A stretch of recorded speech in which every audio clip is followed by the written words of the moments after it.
Bonjour à tous. Ah là là, ce petit soleil auvergnat qui nimbe la ville de Montluçon juste derrière moi, ici sur la rive gauche du Cher. Et on va goûter ensemble une merveilleuse cuisine avec Stéphane Caillou, puisqu'il va nous faire des œufs à la florentine, accompagnés de fondue de chou noir, et également saucisses aux fenouilles et béchamel. Vous verrez, c'est facile à faire. Il faut suivre l'émission pour ça, bien entendu. Nos chroniqueuses, eh bien, elles sont déjà en vadrouille. Elles sont parties se balader dans la région pour nous faire découvrir cette belle région. Elena Morna a quitté l'église Saint-Pierre, l'église Saint-Paul, le bois de Chambérat, la toque d'Uriel, là-bas au fond, pour nous mener sur un lieu unique en France. Bonjour Elena. Bonjour Vincent, bonjour à tous. Alors oui, cet endroit est fabuleux. Je suis à Lurcy-Lévis, dans l'Allier, transformé en capitale de l'art urbain, le Street Art City, un centre qui accueille des artistes qui font des peintures murales extraordinaires. Je vous promets des chefs-d'œuvre, de belles rencontres et des belles émotions. À tout à l'heure. Merci Elena, tout de suite. De son côté, Hélène Gâteau, votre vétérinaire, s'est un peu éloignée vers l'est du département de l'Allier pour découvrir un parc animalier qui prépare la belle saison. Elle n'est pas loin. Bonjour Hélène. Bonjour Vincent, bonjour à tous. Alors ce matin, je suis à Dompierre-sur-Bèbre, dans un parc animalier de 50 hectares qui présente plus de 700 animaux. Le parc a été fermé durant tout l'hiver, mais pour accueillir les visiteurs de la belle saison, eh bien il faut préparer les animaux avec l'aide des soigneurs. C'est ce que nous allons voir tout de suite. Merci Hélène, on se retrouve dans un instant. L'invité de l'émission ce matin, c'est Lionel Lepage. Lionel Lepage, c'est le patron de France Bleu Pays d'Auvergne. Il connaît la région par cœur, en expert, donc il nous en parle bien entendu dans l'émission, tout comme le fait notre camarade Jérôme Doumingue, notre camarade de France 3, Auvergne-Rhône-Alpes. À toi de jouer. Oui, toujours à Montluçon, première ville du département de l'Allier avec ses 37 000 habitants, les Montluçonnais et les Montluçonnaises. Ici, on est dans l'Allier, mais aussi et surtout, on est dans le Bourbonnais. Pour beaucoup d'habitants de l'Allier, c'est encore le Bourbonnais. Ce nom qui vient d'une commune qui est le berceau des ducs de Bourbon, qui correspond entre le 10 et 14e siècle au département de l'Allier, déjà vraiment dans son périmètre intégral. 1531, ce duché est rattaché à la couronne de France. 1790, le Bourbonnais devient le département de l'Allier. Et en 1972 seulement, c'était hier, l'Allier est rattaché à la région Auvergne.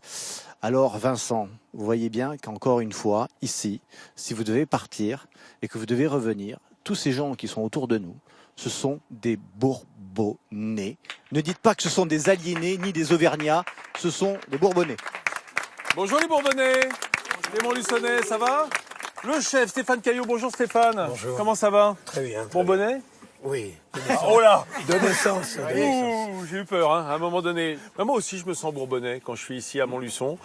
Stéphane, comment est-ce qu'on va préparer cette recette? C'est une recette qui est connue de tout le monde, les œufs à la florentine. L'origine à la florentine, c'est de marier les épinards avec la béchamel.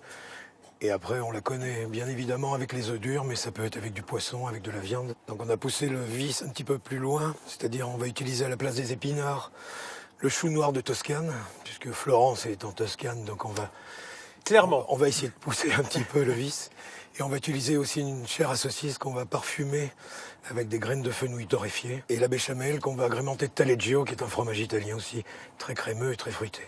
Bien, on va faire ensemble cette belle recette, on va dire italo-bourbonnaise, mais plus italo que bourbonnaise quand même, Stéphane Caillou. Il faut bien le reconnaître. C'est normal, le printemps arrive, c'est comme ça. On a envie d'aller un petit peu au sud et on va retrouver immédiatement, puisqu'on a parlé du sud, on va retrouver immédiatement Elena Morna, qui elle est au nord du département de l'Allier, dans un lieu tout à fait inattendu. C'est ça, Elena?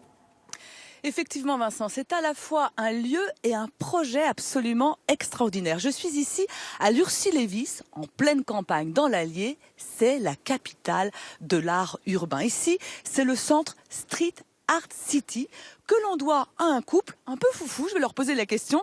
Gilles et Sylvie, bonjour Sylvie. Bonjour Elena. D'où vient cette idée folle de créer un centre d'art urbain ici en pleine campagne de l'Allier? Tout simplement, on a osé, on portait ce lieu, petite ville de béton, bien organisée, posée au milieu de ce bocage bourbonnais.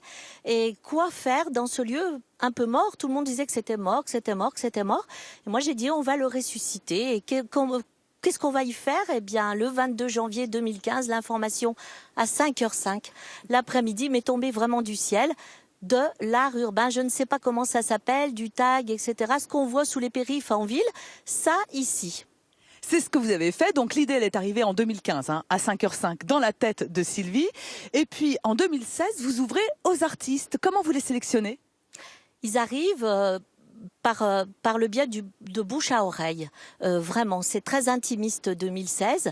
Mais très rapidement, dès les premiers artistes, j'ai eu la chance que depuis la presse, avec certains articles dans la presse, eh bien, ils sont à l'affût et ils m'ont contacté. Les premiers sont arrivés du fin fond de l'Europe, du fin fond d'Amérique du Sud, des Japonais aussi. Et ils ont très vite communiqué entre eux. Ça fait vraiment la traînée de poudre et tout le monde a envie de venir. Alors vous mettez à disposition ce que vous appelez une bulle de création, c'est-à-dire? Une bulle de création, ils arrivent ici, ils arrivent avec leur talent. On les isole en les protégeant de toute logistique vraiment fonctionnelle. Et jour, nuit, ils sont face à leurs principes créatifs, avec tout le matériel pour créer. On les accompagne en toute discrétion, en les laissant libres. C'est un vrai bouleversement pour eux. C'est un vrai bouleversement aussi pour vous, visiteurs, puisque si tout le monde est invité à profiter de ces œuvres, et ce que je vous propose, c'est un moment de partage justement avec ces artistes. On va aller les rencontrer. Merci Elena, quel lieu incroyable. Alors Lionel Lepage nous a rejoint, le patron de France Bleu Pays d'Auvergne. Bonjour Lionel, ça va? Bonjour Vincent. Oh, serre la main parce que là vraiment merci d'être venu. On aime bien avoir nos camarades de France Bleu à travers le pays parce que vous apportez toujours un contrepoint très intéressant. C'est un peu la vocation de France Bleu de bien connaître la France par le local. Ah ben, la proximité, c'est notre mission et c'est surtout notre passion. Donc effectivement, on essaye de connaître les régions qui nous intéressent. Et c'est vrai que l'Auvergne, il y a un territoire extraordinaire. Alors, on voit à l'instant Elena à Lurcy-Lévis, dans ce lieu dédié au street art, c'est unique au monde. Alors j'ai découvert il y a quelques mois, avant l'ouverture au public, et c'est incroyable parce que c'est une friche industrielle et on se balade dans ces bâtiments quelque peu en ruine et régulièrement les œuvres sont renouvelées et il y a vraiment des artistes du monde entier qui viennent là en résidence passer quelques temps et c'est vraiment, enfin c'est magique, hein, c'est extraordinaire. Oui, il y a des couleurs surtout. Alors je ne sais pas si vous cuisinez, Lionel. Un petit peu. Un petit peu. Bah, aujourd'hui, Stéphane, il va nous faire une recette italo-auvergnate. On démarre comment, Stéphane? On va commencer à parfumer la chair à saucisse avec les graines de fenouil Ça, c'est très bien. qu'on a au préalablement fait torréfier, c'est-à-dire une poêle sèche. On met les graines, on les fait roussir un tout petit peu et ensuite on les passe Allons-y. au moulin. Alors la saucisse au fenouil, c'est une spécialité effectivement italienne et c'est très agréable parce que le fenouil est un digestif naturel, hein, comme la graine d'anis. Donc en quelque sorte, ça nous aide à digérer un petit peu la charcuterie. Là, c'est de la chair à saucisse, ça sent, c'est extraordinaire. On va inclure aussi un petit peu de pulpe d'ail. Ah, de la pulpe d'ail, de la purée d'ail, quoi. La purée d'ail, tout simplement. Oui, absolument. Ok. Voilà. Ah oui, Et là, on peut commencer la cuisson. Et on le cuit comment, ça, alors? On le cuit à la Tel poêle. quel, comme un steak haché? Oui, on va quand même les grainer. Oui, Histoire faire de retrouver des petits morceaux et pas des grosses boulettes. D'ailleurs, si vous hachez votre... Allez-y. Hein. Si vous hachez votre porc chez vous, vous-même, hein, c'est pas possible, à partir de gorge ou d'échine, autant mettre une grosse grille, hein, justement, pour avoir, pour avoir des bons morceaux. Ouais, des bons petits morceaux à l'intérieur. Combien de temps de cuisson? Oh, faut compter... 5 minutes, quoi. 5 minutes. On va inclure le chou dès que la chair à saucisse sera colorée. Donc le chou, on le met comme on ferait avec du persil. Absolument, il va se détendre. On va le faire doucement. sauter, on le fait pas blanchir du tout. Voilà. Tandis que les parfums du chou et du fenouil se mêlent dans mes narines, on va retrouver Hélène Gâteau, votre vétérinaire, qui est dans l'un des parcs animaliers les plus fréquentés de France, puisqu'il compte environ 700 variétés d'animaux. 700, hein, c'est pas rien. Et là, on va la retrouver avec des perroquets qui préparent leur spectacle. C'est ça, Hélène? Oui, Vincent. Alors, les oiseaux se sont reposés pendant tout l'hiver. Il est temps maintenant pour eux de retrouver la scène. Eh bien, moi, je retrouve justement Amaël, qui les entraîne depuis 14 ans. Vous avez 32 oiseaux que vous présentez au cours du spectacle. Quelles sont les espèces? Alors ici, on a un éclectus. Celui que vous avez au bras, c'est un rose albin. Et on a ara, cacatoès, perruche, des gros et des petits. Une grande diversité pour satisfaire le public. Là, on reprend l'activité de ces oiseaux-là. Ça consiste en quoi, justement, cette reprise de l'entraînement? Alors, les remuscler, parce qu'ils ont fait du gras toute l'année. Donc là, on les fait voler un peu tous les jours parce qu'ils sont très vite essoufflés. Ils étaient en volière, en fait. Voilà, c'est ça. Et donc, ils vont commencer à reprendre du muscle des athlètes. Donc on voit déjà que ça vole un petit peu bas. C'est ça. Ils ne prennent pas encore beaucoup d'altitude. Alors, première étape, c'est effectivement le vol. Et deuxième étape, les oiseaux, les perroquets, on sait ce sont des athlètes, mais ce sont aussi des oiseaux très intelligents auxquels vous apprenez des tours. Mais est-ce qu'ils n'ont pas tout perdu pendant l'hiver? Alors les exercices acquis qu'ils connaissent depuis quelques années, il n'y a aucun souci. On les ressort. Là, c'est la deuxième sortie de Kawa avec Bastien. Là. Donc là, aucun souci, elle se met sur le dos, elle connaît son exercice. Mais quand même, il faut la réhabituer ou ça c'est quelque chose, une fois que c'est acquis, c'est acquis? Alors c'est acquis, il faut juste la ressortir une fois. Au pire, la première fois, ça va pas, le deuxième jour, c'est bon. Est-ce que à celui-ci, vous allez lui apprendre de nouveaux tours justement cette année? On lui a appris cette année à l'intérieur à faire des roulades. Donc là, c'est deuxième sortie. Voilà, on essaie de le faire des roulades dehors pour le spectacle dans quelques temps. C'est impressionnant. Comment va-t-on récompenser un oiseau comme celui-ci? Comment on lui apprend les tours? Alors on le désensibilise. Là, pour cet exercice, on la rassure pour lui dire qu'elle va pas tomber. Sinon, il faut désensibiliser s'il y a un matériel à transporter ou autre chose. Et pour là, je vois qu'on lui donne des petites graines justement pour la récompenser. Ça fait aussi partie de l'apprentissage? Oui, alors les cacahuètes, c'est grosse récompense, noix ou alors les câlins. Ah, les câlins aussi, ça marche avec ces oiseaux-là? Selon les individus, il n'y a pas de souci. Elle, ouais, les câlins l'aiment bien. Dites, vous pensez qu'ils vont être prêts là pour les spectacles? Eh ben, on va essayer. En tout cas, venez les admirer, tous ces oiseaux et puis les soigneurs qui sont tout autour. Il y a 3 spectacles par jour de 20 à 25 minutes chacun, du mois de mai au mois d'août. Merci Hélène, c'est superbe. Alors vous le connaissez, j'imagine, Lionel, ce parc animalier. C'est une institution en Auvergne et dans le Bourbonnais, Ah oui. parce que les familles y vont, et c'est une tradition quasiment quand on a des enfants, ensuite des petits-enfants, toutes les générations se succèdent, et on va au PAL au moins une fois par an. Le PAL. Le Voilà. PAL. On va s'occuper de cuisine un petit peu, parce que pendant ce temps-là, hein, ça mijote, Ça sent bon. ça revient. Ouais. On dirait le sud. De l'Italie. De le sud. Et c'est très beau de couleur. On a le rose de la chair à saucisse et ce vert qui reste bien vert Il d'ailleurs. reste le blanc pour faire le drapeau italien. C'est ça. Bah oui, mais on regarde, hop, voilà, elle est là, avec le lait. Ça sera pour la béchamel. On va attaquer la béchamel. Allons-y alors, attaquons. Et là, on va simplement attendre que le beurre soit mousseux C'est ça. avant d'y mettre la Incorporer farine. la farine. Voilà. Donc dans le beurre mousseux, on met la farine. On met la farine. On lit le tout pour faire une Et ça pommade. sèche. On sèche, hein, C'est ça. en quelque sorte. On va incorporer un tout petit peu de lait Froid. froid au départ. Essayer de lier. Et continuer de faire une pommade. C'est pour ça que d'ailleurs on met le lait petit à petit pour détendre au fur et à mesure. Parce que si on mettait tout le lait d'un coup, forcément on n'arriverait pas à... Les grumeaux tourneraient dedans et ne seraient pas liés en définitive. Regardez, ça prend forme, hein. C'est chouette. Qu'est-ce que c'est le fromage qu'on a rajouté là-bas? Le taleggio. C'est une sorte de Saint-Nectaire moelleux italien, Ça. c'est-à-dire une pâte souple, mais dont la croûte est lavée par rapport au Saint-Nectaire. Absolument, oui. On va le mettre D'accord. par petites Et on garde la touches. peau Oui, On garde la absolument. peau Oui. Oui. Faut que ça donne un petit peu de goût. Le gustatif. Voilà, on va laisser Stéphane incorporer le fromage qui va fondre doucement et donner un peu d'élasticité à cette béchamel supplémentaire. Et on va retrouver notre camarade Elena Mornin, qui est toujours dans le nord du département de l'Allier, à Lurcy-Lévis, pour ce lieu dédié à l'art urbain, mais en pleine campagne. Oui, Vincent, je suis à l'intérieur de la City, le Street Art City. Vous le savez, c'est un centre d'exposition et d'hébergement d'art urbain. Et je suis dans l'une des 128 chambres des artistes qui passent ici. Et c'est la chambre de Ted. Bonjour, Ted. Bonjour Léna. Alors, cette chambre, visiblement, vous l'avez refaite à votre goût. On va dire ça.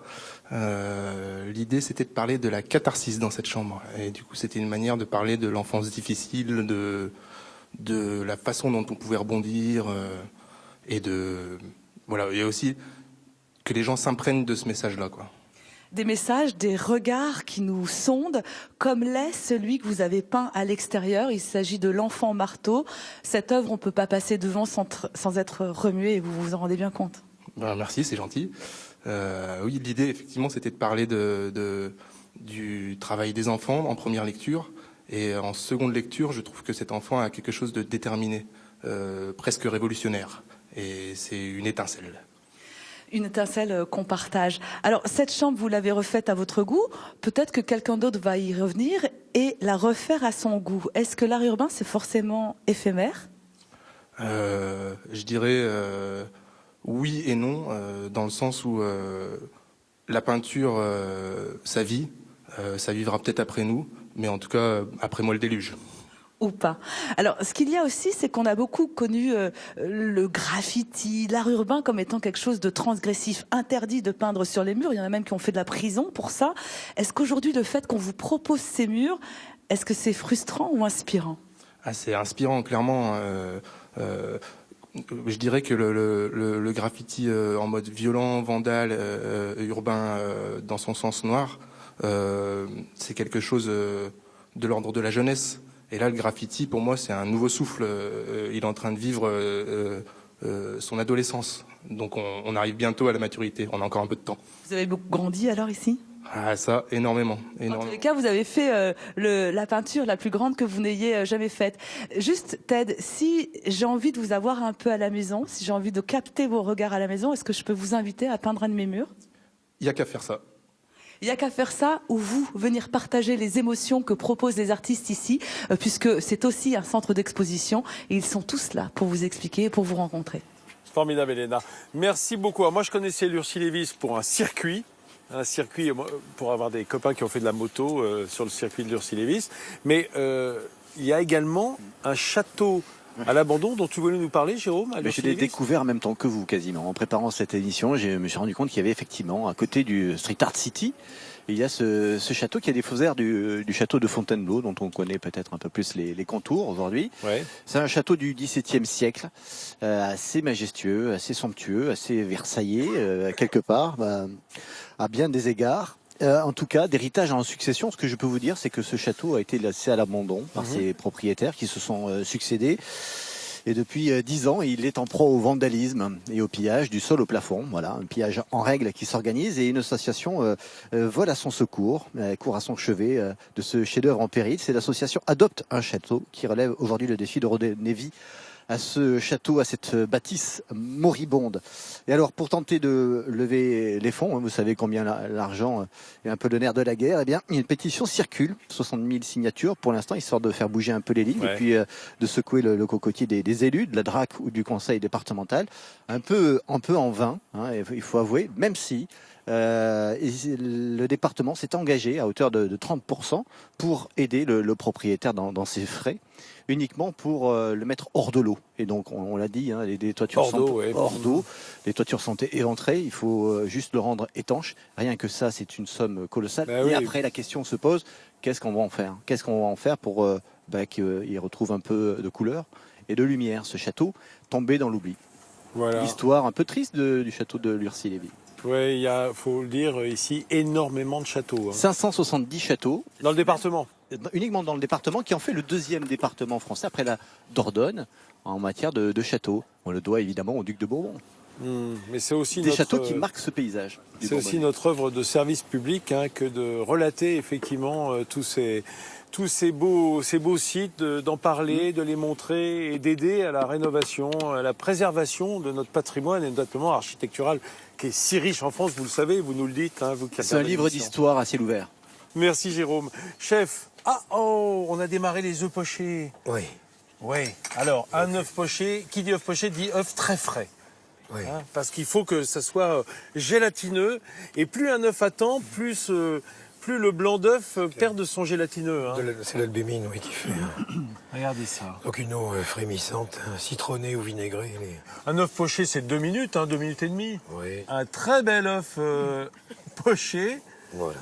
Bon, alors, on a notre préparation à base de chair à saucisse aux fenouilles. On a nos épinards dedans. Allez, on peut commencer à dresser, chef.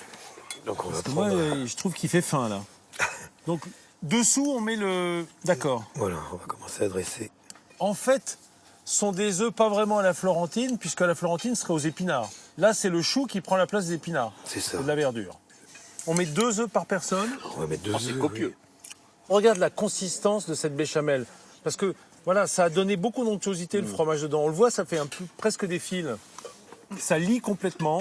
Ça fait un aligot. C'est pas un... Jérôme. Voilà l'Auvergne qui ressort. Hein. On parle. Alors en Auvergne, c'est plutôt la truffade que la Ligo. Exactement, c'est vrai. C'est onctueux, hein, c'est super onctueux. Pas trop salé, la béchamel. Non. Mais c'est vrai que la chair à saucisse dessous est assez salée en même temps. Oui. Est-ce qu'on termine avec quelque chose sur le dessus? On va terminer avec un pesto à la pistache. Donc la pistache qui va remplacer le pignon de Le pain. pignon de pain ou les noix ou les noisettes. Et le basilic va être remplacé par l'estragon, ce qui va donner un petit peu D'accord. d'acidité. Alors, vous allez pouvoir goûter, messieurs. Ouais. Mais d'abord, il va falloir que tu travailles un petit peu, Jérôme. Hein.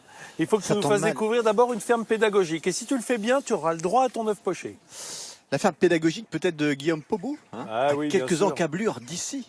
Il y a des animaux de tout poil, il y a des vaches Highland magnifiques, ces vaches rousses ouais. au long poil avec ces cornes en forme de lyre. 250 animaux au total. C'est une véritable arche de Noé. On est encore une fois aux portes de Montluçon et puis vous connaissez le principe des fermes pédagogiques. Il fait partager son savoir, son quotidien. C'est une immersion dans la vie et dans le quotidien d'un éleveur ou d'un producteur. Et puis, ce qui est intéressant là-bas, au-delà des animaux, c'est tout simplement que cette personne-là, avec la concentration et la population d'animaux de tout poil, eh bien, c'est un salon de l'agriculture à lui tout seul. Il y a la porte de Versailles que vous connaissez, eh bien ici, il y a la porte de Montluçon. Voilà. Et voilà. Et ils n'ont pas besoin d'attendre une fois par an de monter. Ils Toute l'année. descendent toute l'année. Aux portes de Montluçon, Guillaume Pobot, 250 animaux. À Midi en France, on adore les animaux. Ça tombe bien, on va retrouver Hélène Gâteau, notre vétérinaire, qui se trouve toujours dans son parc animalier, visité par plus de 500 000 visiteurs par an. Alors Hélène rend ce matin visite aux éléphants d'Asie. Tout se passe bien, Hélène ? Effectivement. Alors, les soigneurs m'ont donné rendez-vous pour une séance de medical training. Le medical training, c'est apprendre à l'animal un comportement ou une attitude de façon à pouvoir vérifier une partie de son corps, de pouvoir intervenir sur lui sans avoir nécessairement à utiliser la force, bien évidemment, ou à l'anesthésier. Alors, je rejoins tout de suite Céline et Fred avec Accra l'éléphante. Quel est le matériel nécessaire pour du medical training ? Alors, il faut déjà un mur d'entraînement pour travailler en sécurité. Et ensuite, on va utiliser donc 2 cibles qui sont des bâtons. Oui. Donc, sur l'une d'elles, il y a un cliqueur qui va donner un petit signal à l'éléphant. Elle va diriger donc la tête et avec l'autre cible, on peut notamment leur demander de s'approcher et accéder aux oreilles. Alors, pourquoi les oreilles ? Pour faire des prises de sang, on va venir avec de l'eau chaude dilater cette partie et pouvoir piquer donc dans les veines pour notamment contrôler le taux d'hormones ou le taux de vitamine E qu'il y a donc dans le sang. Alors là, c'est un des premières parties du corps qu'on peut demander à l'animal de nous le présenter. J'imagine qu'il y a les pieds aussi. C'est une partie sensible pour les éléphants. Voilà, et c'est très important. Ils ont bien sûr tout le poids qui repose sur les pieds. Surtout Accra, qui est une vieille éléphante. Il faut entretenir ses pieds. Donc déjà, on va doucher donc, la partie du pied. On va raccourcir les ongles pour ne pas qu'ils touchent le sol et enlever notamment les petits cailloux, les petites choses à intervenir au niveau des pieds. On met du temps à apprendre un comportement comme celui-ci, un éléphant ? Non, ce sont des animaux qui sont très intelligents, ça va quand même assez vite. Oui. Et on utilise aussi donc les récompenses. Et vu qu'ils sont très gourmands, ça marche très très bien. Ça marche assez facilement. Alors les oreilles, les pieds, autre chose, Céline, que vous pouvez nous montrer ? On peut contrôler donc l'intérieur de la bouche. Alors c'est surtout très important chez les éléphantos, car de 1 an à 17 ans, ils peuvent mourir d'un virus qui s'appelle l'herpès et qui est foudroyant donc en 2 jours. On peut perdre un éléphanto. Donc voilà, on accède donc aux dents, à la langue et à l'intérieur de la bouche grâce à ce comportement et on peut voir si notamment il y aurait des lésions dans la bouche. Dites Céline, le parc va bientôt réouvrir au public. Ça ne va pas un peu perturber les éléphants de n'avoir vu personne pendant quelques mois et là d'un seul coup d'avoir beaucoup de spectateurs ? Peut-être sur le moment, mais ça fait déjà des années qu'ils sont sur le parc, donc ils s'y font assez vite. Et voilà, il suffit de revenir un petit peu dans la routine et ne serait-ce que d'allumer la musique pour la présentation pédagogique, ils viennent tout de suite en place car ils savent très bien qu'on va les récompenser donc pour l'entraînement médical. Ah, ils sont gourmands ces éléphants et grâce à ça on leur apprend beaucoup de choses. Merci Céline. Merci beaucoup Hélène. Le temps de la dégustation est arrivé. Vous avez bien travaillé messieurs, vous y avez droit. Voilà, nos œufs, alors on rappelle, œufs à la Florentine, repensés, revisités par Stéphane Caillot, bien entendu. Stéphane, un peu d'origine italienne ou juste par goût de la cuisine italienne ? Juste par goût, oui. Par goût de toutes les cuisines à vrai dire, mais celle-ci en particulier, oui. C'est excellent. Non mais le pesto donne vraiment du goût, du peps en fait. Et Non, c'est délicieux. Et alors j'ai envie Mais- de dire, c'est auvergnat ou c'est bourbonnais? C'est bourbonnais. Voilà, c'est bourbonnais du Sud. Hein. On Absolument. ajoute du Saint-Nectaire, ça devient auvergnat. Voilà. Les amis, à vous de faire les œufs pochés chez vous. On peut le faire aussi avec des œufs mollets, hein, c'est-à-dire des œufs coques qu'on aurait décoquillés, bien entendu. L'important, c'est que l'intérieur reste bien coulant. Voilà, je vais déguster à votre santé. Chez vous, n'hésitez pas à refaire la recette. Vous trouvez la recette évidemment sur France TV, rubrique Midi en France, la recette. Et puis, chez vous, bon appétit hein, et bonne journée. À bientôt.